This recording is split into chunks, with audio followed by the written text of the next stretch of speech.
जातीय फैक्टर पर राजनीति सेकने वाली कांग्रेस कैसे नहीं जीत पाई हरियाणा का चुनावी रण। मोदी शाह ने खेला नॉन जाटों पर अपना दांव। एक बार फिर राहुल को दिख गई अपनी औकात। नमस्कार, मैं हूं खुशबू राय, आप देख रहे हैं नियमित न्यूज। हरियाणा विधानसभा चुनाव जिसके रिजल्ट ने सभी को चौंका दिया। किसी को नहीं लगा था कि बीजेपी जीत पाएगी, लेकिन सभी के सोच से परे बीजेपी ने हैट्रिक लगा दी। ऐसे में ये सवाल है जो कांग्रेस बार बार ये कह रही थी कि हरियाणा में कांग्रेस बहुमत के साथ आ रही है। भूपेंद्र हुड्डा भी यही कह रहे थे कि कांग्रेस जीत रही है, मगर ऐसा क्या हुआ कि कांग्रेस हार गई।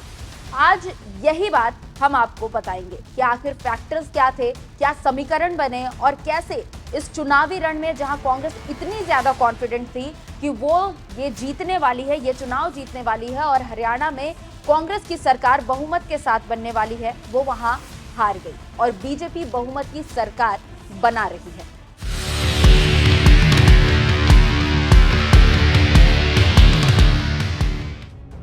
सैनी को सीएम बनाने की चाल। हरियाणा में जाटों के अलावा पंजाबी, खत्री जैसी दूसरी जातियां हैं। बीजेपी ने इन्हीं गैर जाट वोटर्स पर अपनी पकड़ बनाए रखी। पहले मनोहर लाल खट्टर और फिर नायाब सिंह सैनी पर उन्होंने अपना दांव खेला। मोदी शाह के इस दांव ने कमाल कर दिया। बीजेपी ने नॉन जाट वोटर्स को साधने की लगातार कोशिश की थी, क्योंकि पिछली 2 लोकसभा चुनावों की बात करें तो बीजेपी ने इनके ही दम पर जीत हासिल की थी। ऐसे में बार बार हुड्डा द्वारा किया जा रहा है ये दावा कि वो यहाँ जीतने वाले हैं, कांग्रेस की सरकार आने वाली है, हरियाणा में अब कमल नहीं खिलेगा, वो फेल हो गया। गैर जाट वोटों में सेंधमारी। कांग्रेस की चुनावी रणनीति इस बार जाट और दलित वोटर्स को ही साधने में रह गई। पूरी राजनीति इन्हीं दोनों के इर्द गिर्द घूमती रही। हरियाणा में जाटों की तादाद लगभग 25% है, वहीं दलितों की बात करें तो दलितों की संख्या यहां पर 22% है। अब चुनाव के मेन फैक्टर्स की बात करते हैं। वो ये थी किसान और पहलवान की नाराजगी, जिसके दम पर लगातार ये कहा जा रहा था कि बीजेपी किसानों की वजह से, पहलवानों की वजह से, नौजवानों की वजह से और अग्निवीर योजना की वजह से यहाँ पर हारने वाली है। और यही जो फैक्टर्स है वो खासकर जाट से जुड़े हुए हैं। खासकर अगर हम पहलवान और किसान की बात करें तो ये दोनों ही फैक्टर्स जाट से जुड़े हुए हैं। और इधर बीजेपी ने सैलजा मुद्दा को बखूबी भुनाया और नॉन जाट वोटों में सेंधमारी की कोशिश की, जिसमें वो पूरी तरह से सफल रही और यहां पर उन्होंने सरकार बना डाली। बीजेपी का मास्टर स्ट्रोक।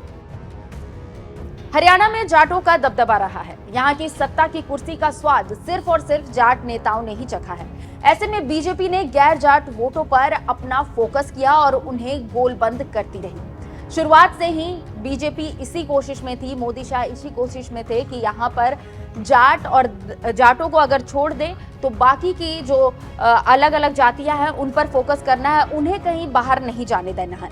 ऐसे में जहां एक तरफ कांग्रेस में हुड्डा और सुरजेवाला जैसा जाट नेता खुद को सीएम का उम्मीदवार बताने में जुटे रहे, वहीं बीजेपी ने इससे दूरी बनाई। वहां पर उन्होंने जाट का कोई कार्ड नहीं खेला।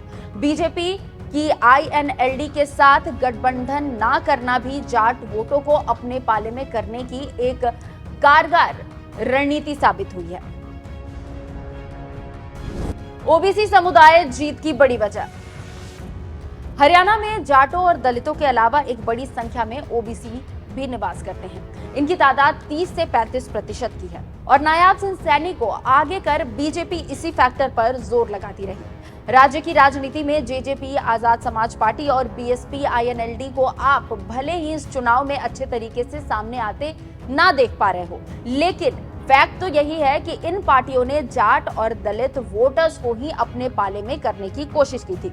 किसी भी पार्टी ने ओबीसी के ऊपर ध्यान नहीं दिया। ऐसे में बीजेपी के लिए ओबीसी वोटर्स जो है वो संजीवनी की तरह साबित हुए और आज बीजेपी यहाँ पर सरकार बना रही है।